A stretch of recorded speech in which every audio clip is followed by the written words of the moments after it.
Welcome to Muddy River News this week. I'm Bob Goff. My guest today is Todd Eyler, who was recently elected as the next state's attorney for Adams County. He takes over those duties officially next month. Welcome. Hi, thanks and for having me. congratulations. Thank you very much. I mentioned this when I had a chat with Kyle Moore last week. It's always an honor to be elected. You didn't have an opponent, so election night's kind of anticlimactic, but it's always an honor to be the people's choice, right? It is. It absolutely was. You're right. By election night, we all knew what was going to happen, but I was still very humbled and honored that I was elected or will be elected to be in that position. So. And as this comes around, you obviously will. You're moving up that one chair as Gary retires. I know you there's been a couple new people who've come in. Are you looking to bring in more people then come next month or next year? Yes, absolutely. In fact, that's going to be the biggest struggle that we have is finding attorneys. We need, like everyone else, we need help. And when Gary leaves and I take his spot, I've got to fill my seat. And I don't know who that is. Well, there are very few people out there. Plus all these guys and gals want to be judges. Yeah, I know. And so, that could be another very real problem that we run into yet again. So I think that now that you've been elected, you're not going to run for judge anytime soon, are you? Well, my running shoes are still on. Jeez, we've got these shifting sands, and of course I've talked to obviously Jim Rabb being my business partner and a longtime attorney here. He came in a group with a whole group of people like Jim Palmer and. Bill Keller and a whole bunch of them who are 50 years now. All those fellows are starting to retire, and that population has not been refilled because we, for whatever reason it is, just haven't been able to really attract a lot of new attorneys to Adams County. Yeah, it's been a problem. It's in both the public and the private sector. So what do you do about it? How do you fix that? I don't know. I wish I knew that answer. I've been going to the law schools. A couple weeks ago I was at a law school, went to one of their job fairs. I've reached out to people, and I've talked to some people, but other than putting out feelers and talking to who you know and seeing who you can find, it's a crapshoot right now. You're a Saluki, correct? Yeah, I went to SIU. So head down there, and they've got a really good law school down there. I know several guys who've also, besides yourself, who graduated from there. But yeah, there are a lot of good law schools around. And again, it's all just about trying to get that right fit and trying to convince some people to either move here, or if you can get young talent to come back home, that's always a plus as well. It is. It's hard to do that, but it is. As you begin your tenure, what changes? What changes in this office? Well, I hope, if anything, and this certainly is not intended to be any kind of a knock, but I hope consistency on how we handle cases. I hope consistency with sentencing and the types of offers that are made and the results that we obtain. Because I think the most, the best deterrent for crime is not only the severity of punishment, but also the certainty of the consequences. So I hope just some stability in terms of that stable, consistent consequence. Now that and I know you talked to David about this in a piece we did, now that we're a year plus into the Safety Act, has some of that been taken away from you, though, you feel? Not on the back end, no. It has on the front end, because we can't detain people, we can't lodge people for certain offenses. So on the front end, certainly, there's been a lot taken from us. But once the case is resolved and or at sentencing, that's not taken from us. The problem that we run into is, and you mentioned, everybody wants to be a judge, is the inconsistency in judges. Because let's face it, the judges set the bar, right?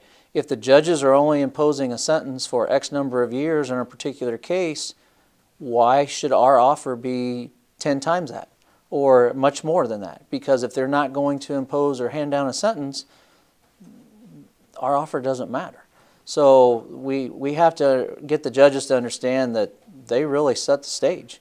And if we can't get them to raise the bar, then I don't know how anybody can expect us to, because they're the ones ultimately handing down the sentence. And are these discussions that you are able to, are these open and frank discussions that you're able to have with the local judges on this topic? I've had that very discussion with many of the judges. I tell them, I say, look, you set the stage. If you create the parameters, and if you're not willing to go to a certain number, then I can't. what's the point? I can make a cap offer of 20 years, but if you won't get there, then I'm just wasting my time. Let's talk a little bit about the administration of the office, of course, and not you're a courtroom lawyer and been one for a long time, but you also have this administrative hat you have to wear now. What is your plan to balance those two roles? Just keep doing what I have been doing. I mean, I've been doing a lot of that right now. I'm definitely going to continue to be in the courtroom.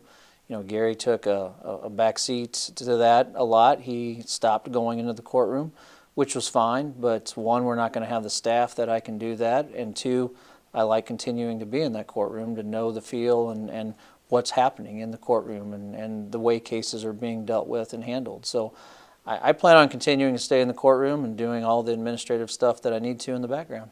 We were both at this week's Adams County Board meeting, and we saw Chairman Snyder step down as his retirement. This was his final meeting. Of course, since you've been in county government, he's been on the board for a long time. We're going to have a new chairman. We don't know who that's going to be. Your interactions, you are also their attorney. Your interactions, do you expect any change with them? And your office seems to work pretty well hand in hand. We don't hear a lot of conflict between your body and theirs. We don't. We've always worked well together, at least in the last 8 years, I believe, and I anticipate that to continue regardless of who the chairman of the board ends up being.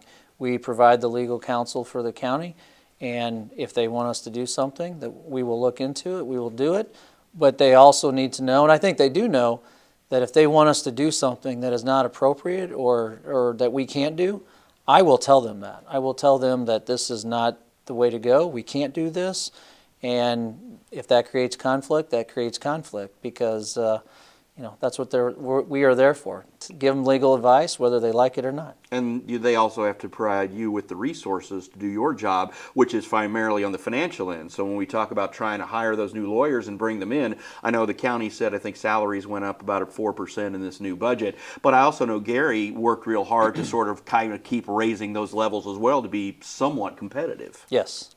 And that's got to be again, to do that, I mean, it's nice that you are able to do that, and when you're a public servant in a prosecutory role, you've got that, okay, you're not going to be a high-dollar lawyer, maybe, in some, white-collar firm in Chicago or St. Louis or whatever, but you've got a steady income, you've got benefits, and you know that you are going to be able to put that on your resume. So is that some of the stuff you're trying to sell to get these new lawyers in? Well, in the past, that's always been one of the primary selling points. In the current climate, I don't know that people care about that stuff as much as they used to in terms of having that to put on a resume, because a lot, the younger generation, I hate to say it that way, but we hear it all the time, they're arguably more focused on the here and now today in terms of the money in their pocket.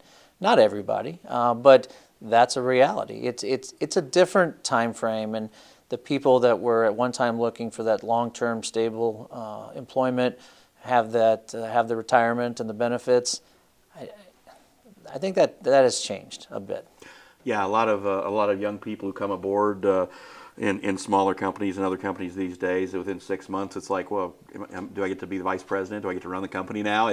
They are on a much more faster track than the guys and gals of our generation who realize you got dues to pay, you got to work your way through, you got to learn the system. And I think that's one thing, you have been very fortunate in your role to see how county government has worked and to have these roles and have the relationships you have, because, in cases you've got, some of these former judges who you were colleagues with at one time, or you worked in, so you at least have a great working relationship with them, but it takes time to build that, and I just don't know if young people have that much patience anymore. It depends on the person. There are those out there that do and are willing to put in that time, but there are others that certainly they jump around, they move around much more than they used to. I mean, I never thought, as I sit here today, that I'd be at the state's attorney's office. When I came back to Quincy, I figured I'd go to one firm and I'd be there my entire career, because that's just the way you do it. You go to work, you work hard, and you you work your way up at that job. You don't jump around, but nevertheless, here I am. When is swearing-in day?